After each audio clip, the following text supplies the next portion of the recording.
Hello, everyone, and welcome to this introductory webinar series with the Good Food family.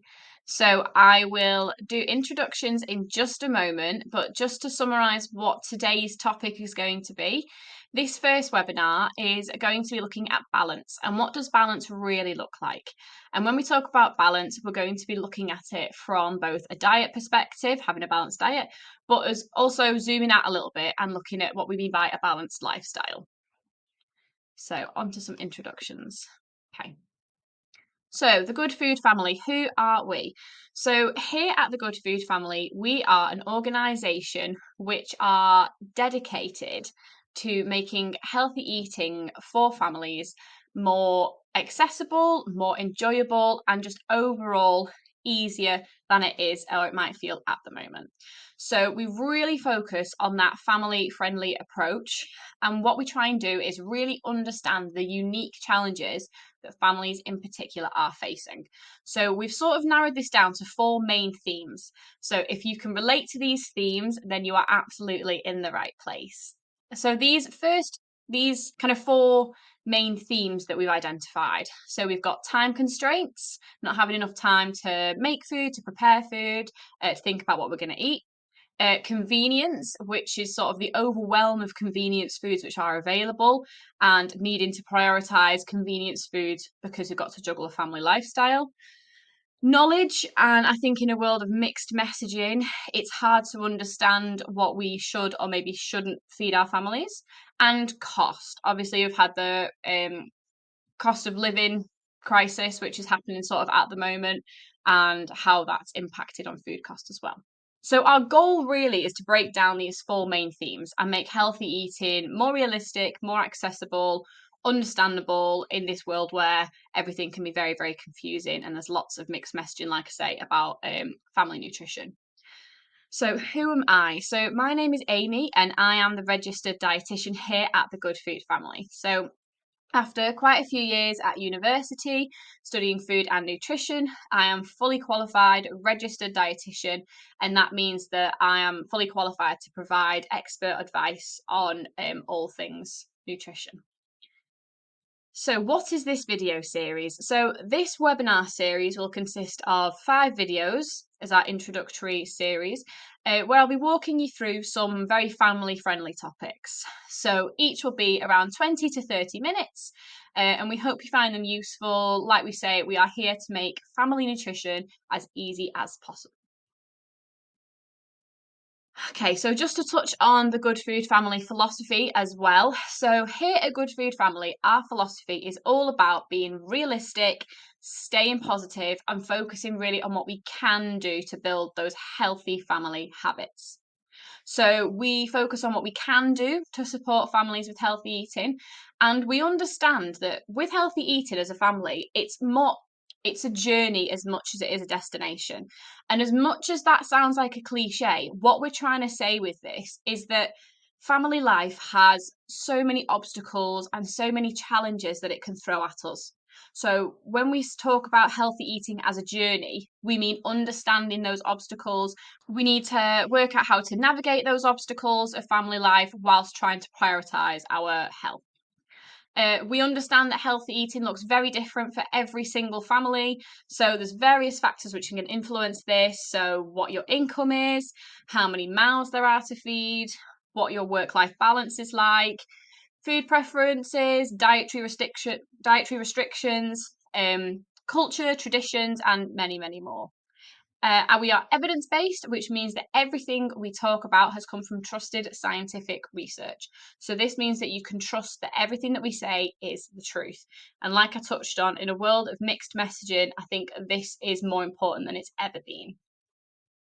And finally, we believe in positivity all the way. So, like I say, we like to focus on what we can do. And we know that family life can be stressful. There's lots to juggle. So we're here to act as that helping hand, which shows you what you can do for your family in your situation. Okay. So, to get into the main topic of the webinar today, what is balance? So, to truly understand what we mean by balance, we first need to zoom out a little bit and look at what health is. So this is a definition used by the World Health Organization.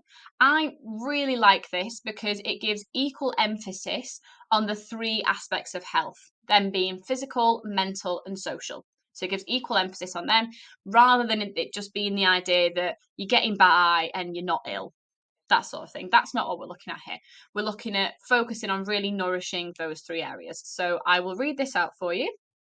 So it says that health is a state of complete physical, mental, and social well being, and not merely the absence of disease or infirmity. So when we talk about balance, we're talking about ticking all three of these boxes equally. And a healthy diet supports all of these, both in the long term and in the short term. So, why do we want balance? What do we think the answer is?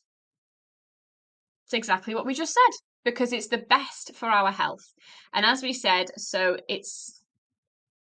as we said, this includes physical, social, and mental well-being, both in the long and short term, and that is what the balance is that we're after.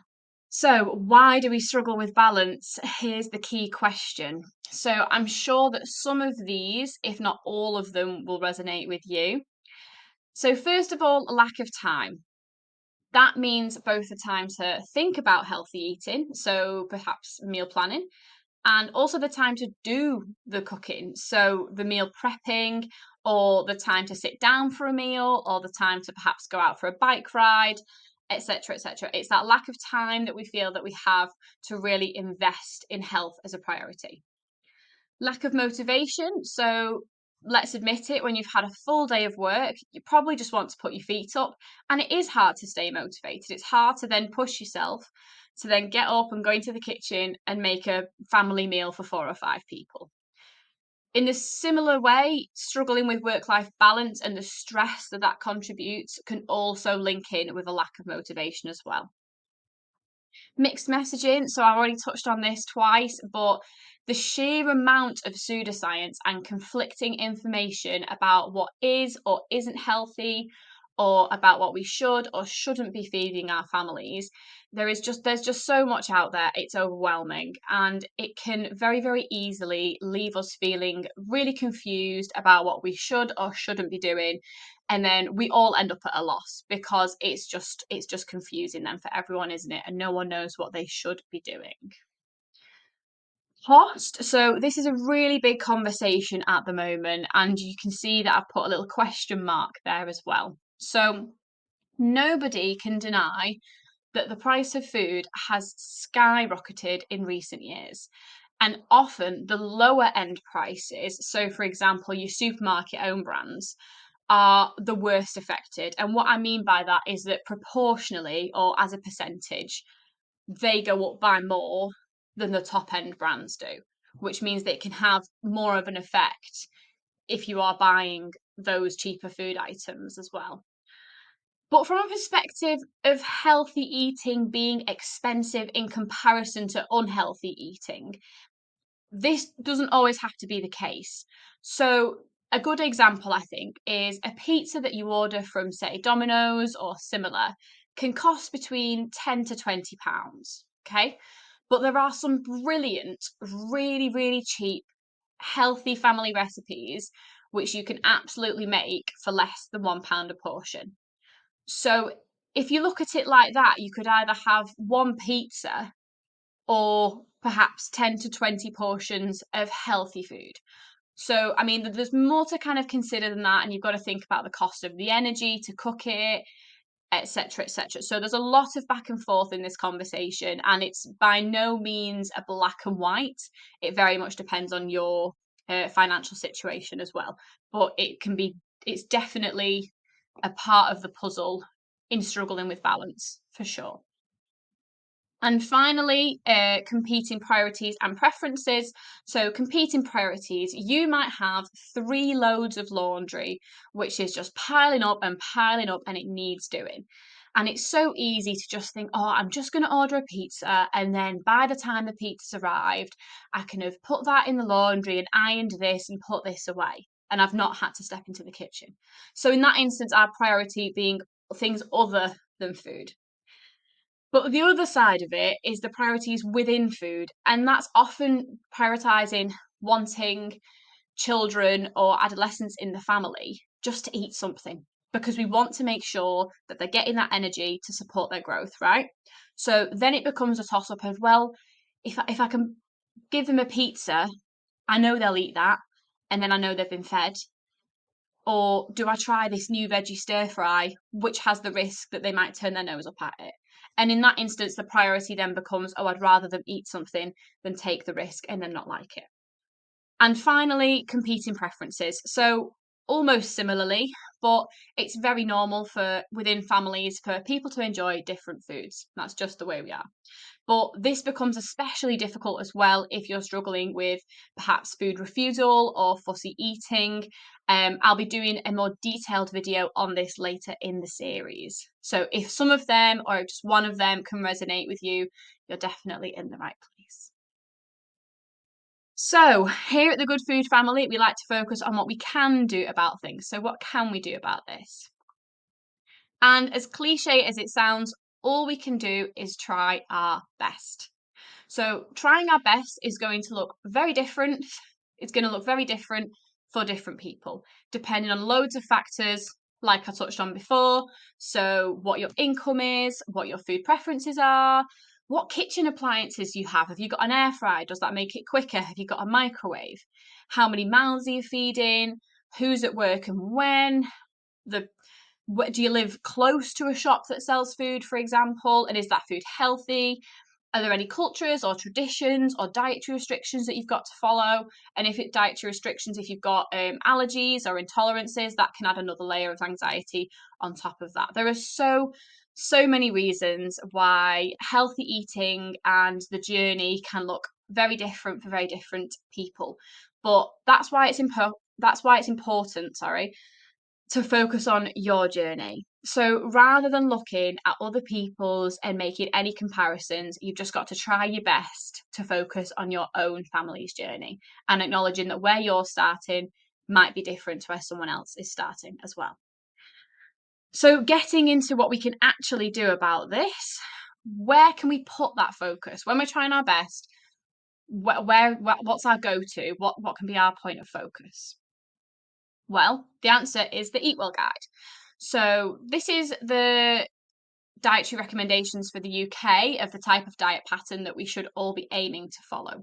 Now, there is some evidence out there that suggests that less than 1% of our population actually meets these recommendations.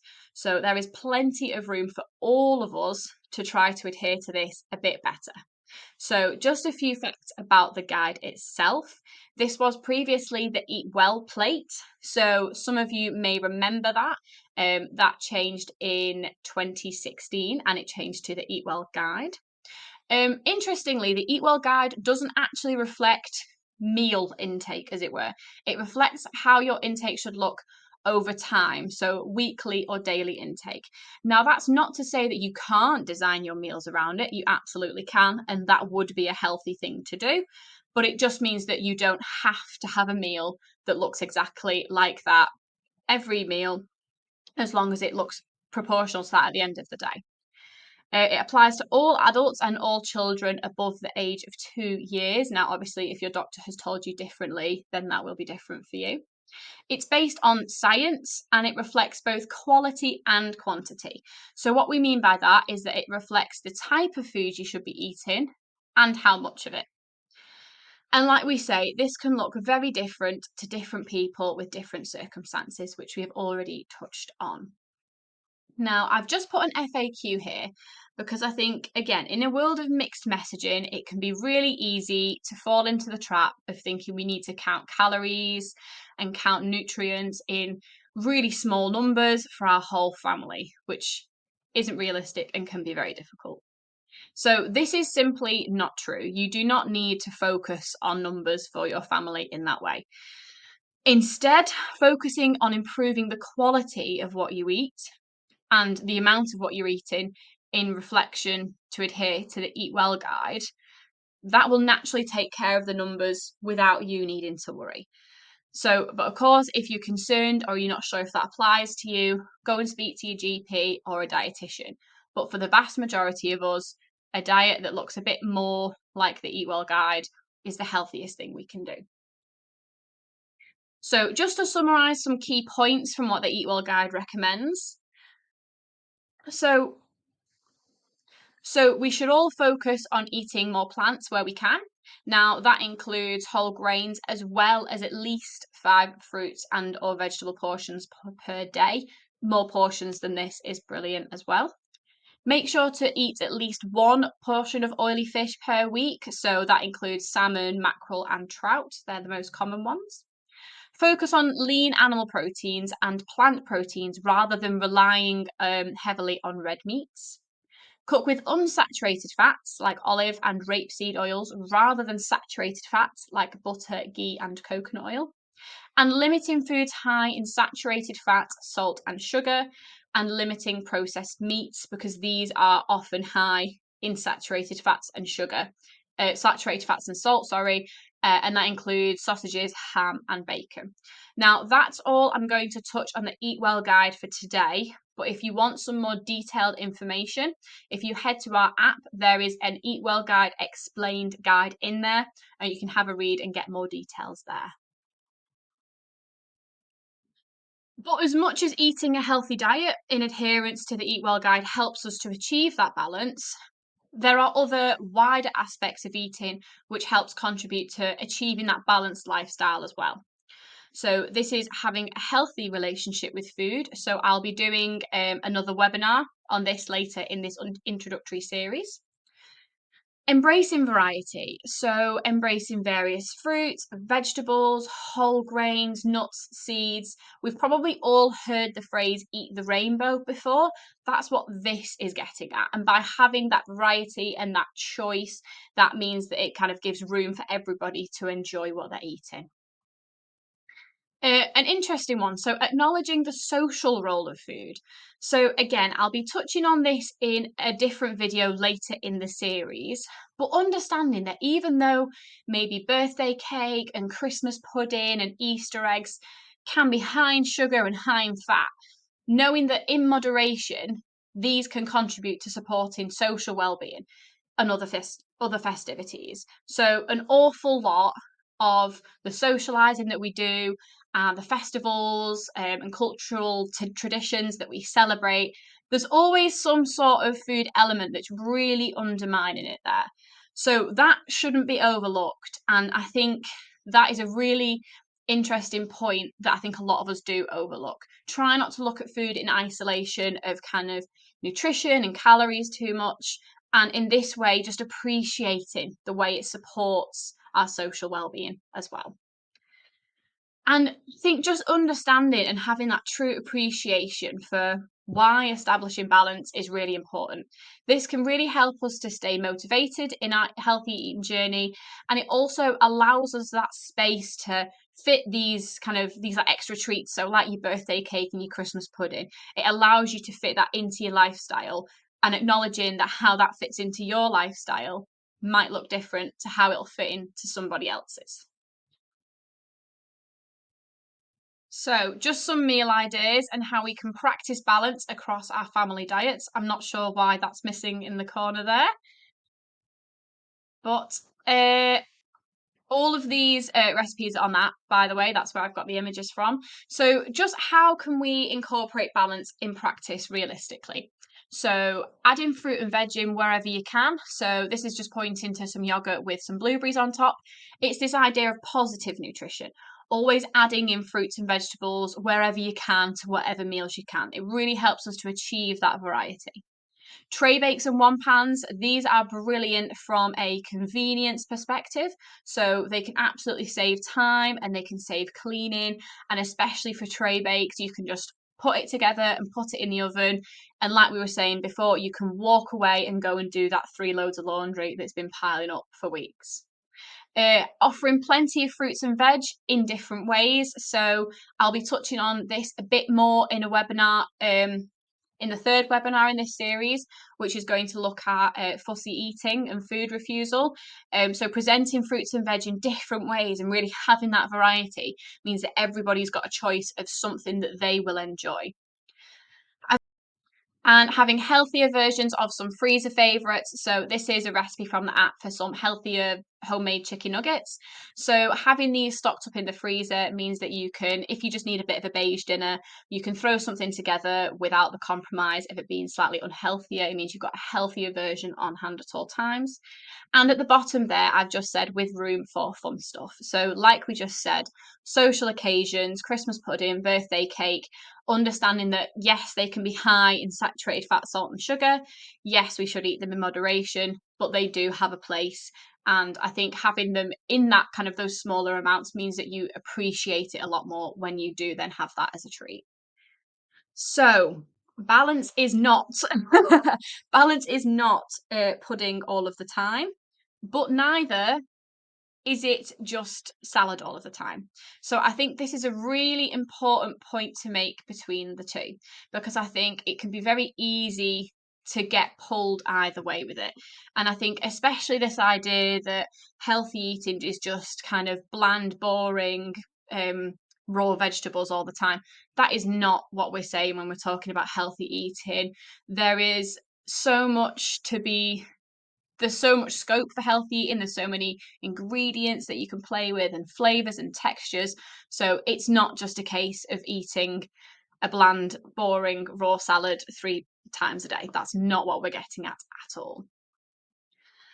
So, just some tips to summarize everything we've said on trying to achieve balance. So, try to eat a diet as close as possible to what the Eat Well guide recommends. And like I said, if you want more information on that, we have an Eat Well Guide explained guide on our app.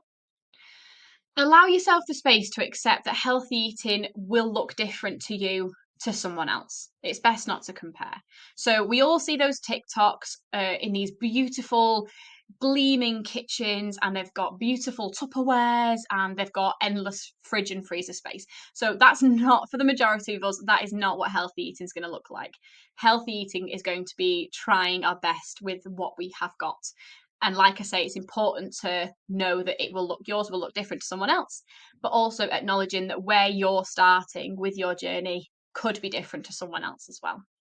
So, like I touched on, saying that healthy eating can impact all aspects of our health, so including physical, mental, and social well-being, and also trying to achieve balance across meals and snacks. Embracing variety that way. I think snacks can sometimes go a bit under the radar. We can meal plan, we can do kind of overnight oats, and we can make lunches in advance. But don't forget snacks, because I think that is something that we can really target, and it can be all too easy sometimes just to grab a bag of crisps or something like that. That can be included in that balance as well.